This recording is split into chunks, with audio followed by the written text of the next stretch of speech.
जय हिंद दोस्तों, स्वागत है आपका एक बार फिर से एक नए वीडियो में। दोस्तों मैं हूं अमित और आज हम इस वीडियो में जीके के मोस्ट इम्पोर्टेंट क्वेश्चंस को पढ़ने वाले हैं। मेरे साथ इस वीडियो में शुरू से अंत तक जरूर बने रहिएगा।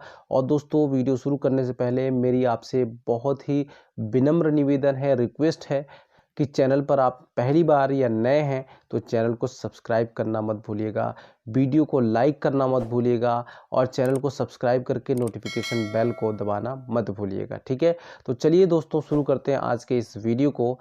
आज का जो पहला प्रश्न है वो है रंगोली भारत के किस क्षेत्र की प्रमुख कला शैली है। ठीक है, तो यहाँ पे प्रश्न को आप लोग अच्छे से पढ़िए। रंगोली भारत के किस क्षेत्र की प्रमुख कला शैली है। ऑप्शन से गुजरात, महाराष्ट्र, राजस्थान, छत्तीसगढ़। तो इसका जो राइट आंसर है दोस्तों वो है महाराष्ट्र। ठीक है, महाराष्ट्र की कैपिटल की अगर हम बात करें तो महाराष्ट्र की कैपिटल क्या है दोस्तों, तो महाराष्ट्र की कैपिटल है मुंबई। ठीक है, यहाँ के सीएम कौन है, तो सीएम है उद्धव ठाकरे। ओके, आगे अगले प्रश्न को देखते हैं। निम्न में से कौन एक उत्तर भारतीय नृत्य है। ठीक है, तो उत्तर भारत का नृत्य है, हमको बताना है यहाँ पे। ऑप्शन है कथकली, ओडिसी, मणिपुरी, कथक। ठीक है दोस्तों, तो आप लोग यहाँ पर अगर अपना दिमाग लगाते हैं, एलिमिनेशन रूल लगाते हैं, तो देखिए कथकली जो है, कथकली कहाँ की नृत्य है, तो ये है केरल के। ठीक है, ओडिसी तो उड़ीसा की है। ठीक है, मणिपुरी तो मणिपुर की है। और कथक जो यहाँ पे समझ में नहीं आ रहा है, तो यहाँ पे तीन ऑप्शन हमें पहले से ही पता है, तो चौथा ऑप्शन क्या हो जाएगा, यहाँ पर सही हो जाएगा कथक। ठीक है, उत्तर भारत की नृत्य है। ओके, चलिए आगे बढ़ते हैं, अगला प्रश्न देखते हैं। कुचिपुड़ी किस राज्य की नृत्य शैली है। ठीक है, तो हमको बताना है कुचिपुड़ी किस राज्य की नृत्य शैली है। ऑप्शन से आंध्र प्रदेश, केरल, तमिलनाडु और कर्नाटक। ठीक है, तो ये जो इसका जो राइट आंसर है वो है ऑप्शन नंबर 1।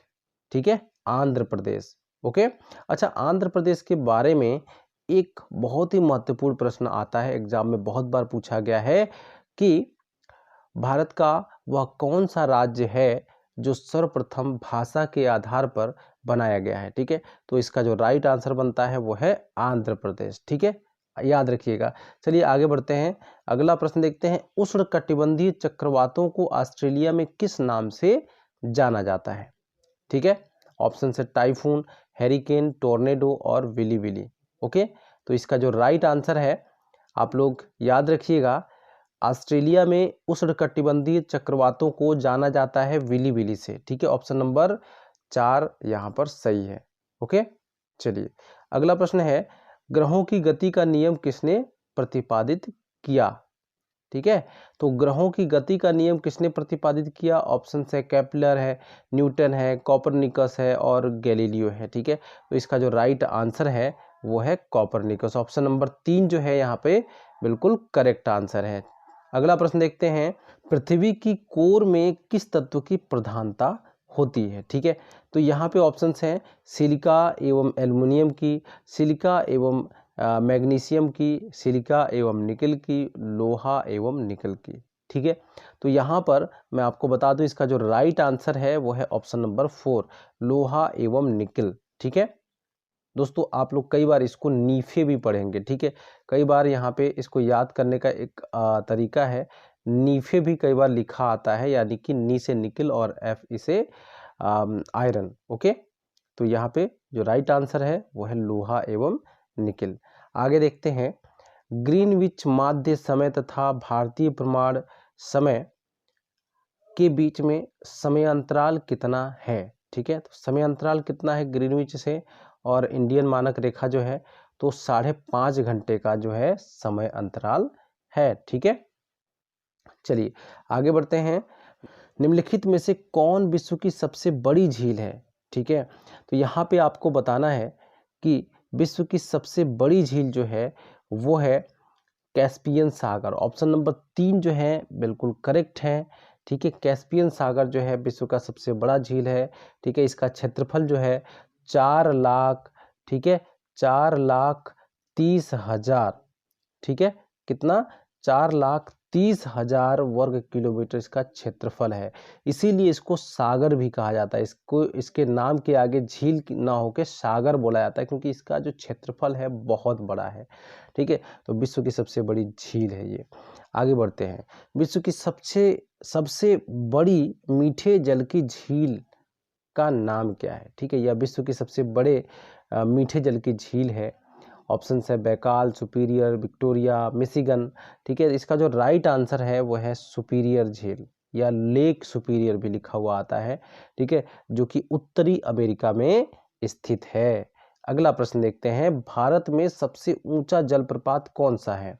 ठीक है, तो भारत में सबसे ऊंचा जो जलप्रपात है दोस्तों वो है जोग जलप्रपात। ऑप्शन नंबर 1 जो है करेक्ट आंसर है। ठीक है, ये जो जोग जलप्रपात है ये शरावती नदी पर है, बना हुआ है। ठीक है, इसकी ऊंचाई जो है 250 मीटर। कितना है ऊंचाई?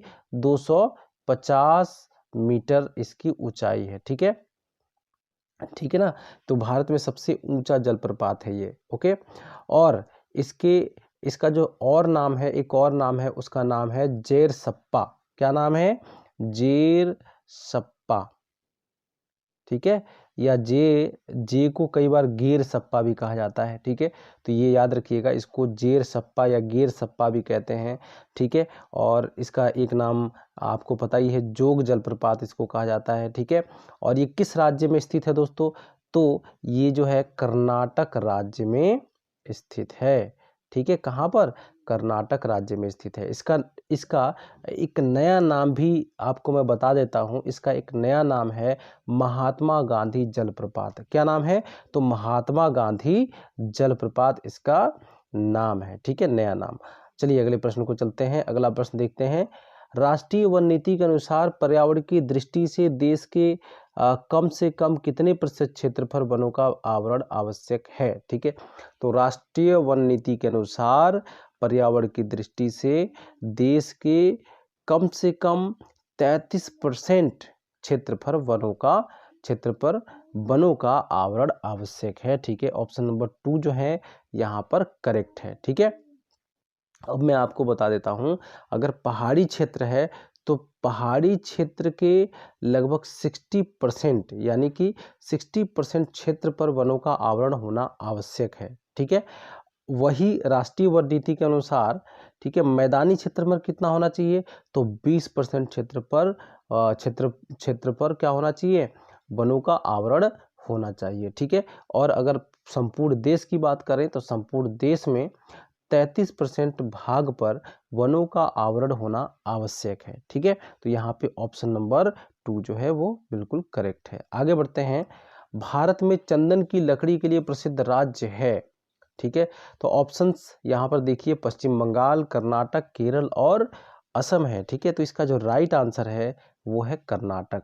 ठीक है, चंदन की लकड़ी के लिए विश्व प्रसिद्ध राज्य है। ठीक है, चलिए अगले प्रश्न को देखते हैं। अगला प्रश्न है, निम्नलिखित में से कौन बीजगणितीय क्षेत्र में अपने योगदान के लिए विशेष रूप से जाना जाता है? ठीक है, तो यहाँ पे जो राइट आंसर है, ऑप्शंस हैं लल्ल, भास्कर, ब्रह्मगुप्त और आर्यभट्ट। ठीक है, तो इसका जो राइट आंसर है क्या होगा यहाँ पर? राइट आंसर ऑप्शन नंबर 2 जो है यहाँ पे करेक्ट आंसर है, भास्कर। ठीक है, इन्हीं को हम क्या कहते हैं? भास्कराचार्य भी कहते हैं। ठीक है, ये क्या है? ये गणितज्ञ भी थे और ज्योतिषी भी थे।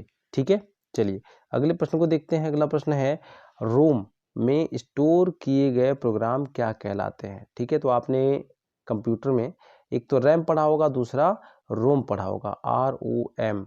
तो रैम का जो फुल फॉर्म होता है क्या होता है? तो रैंडम एक्सेस मेमोरी। ठीक है, और रोम का क्या होता है? तो रीड ओनली मेमोरी। ठीक है, तो रीड ओनली मेमोरी में स्टोर किए गए जो प्रोग्राम होते हैं उनको क्या कहते हैं? तो इसका जो राइट आंसर है वो है फर्मवेयर। ठीक है, ऑप्शन नंबर 3 जो है यहाँ पर करेक्ट है। ठीक है, क्या बोलते हैं इनको? तो फर्मवेयर बोला जाता है। ओके, चलिए अगले प्रश्न को देखते हैं। अगला प्रश्न है, एक बाइट किसके बराबर होता है? ठीक है, तो एक बाइट की अगर बात करें तो एक बाइट किसके बराबर होता है? तो 8 बिट्स के बराबर होता है। ठीक है, किसके बराबर होता है? 8 बिट्स के बराबर। ओके, तो कई बार आप लोगों ने देखा होगा मोबाइल में जब आप इंटरनेट चलाते हैं तो सबसे पहले बिट्स में या बाइट्स में आपको वहाँ पे दिखाता है, इंटरनेट का स्पीड दिखाता है, तो ये वही चीज़ होता है। ठीक है, तो आपको मैं बता दूं कि ये जो बाइट है, ठीक है, यह मेमोरी की सबसे बाइट नहीं, बिट्स, ये जो बिट्स है BITS, ठीक है, तो ये जो बिट्स है ये मेमोरी की सबसे छोटी इकाई होती है या मानक इकाई होती है। ठीक है, समझ गए ना। तो ये आपको याद रखना कि एक बाइट में कितने बिट्स होते हैं, तो 8 बिट्स होते हैं। ओके, चलिए दोस्तों, आज के लिए बस इतना ही। उम्मीद करता हूं कि आपको ये वीडियो पसंद आई होगी, ये इन्फॉर्मेशन, ये क्वेश्चंस आपको अच्छे लगे होंगे। वीडियो को लाइक करना मत भूलिएगा, वीडियो को लाइक ज़रूर कर दीजिएगा दोस्तों। तो इसी उम्मीद के साथ कि आपको वीडियो पसंद आई होगी, मिलते हैं अगले वीडियो में। तब तक के लिए बाय बाय, टेक केयर।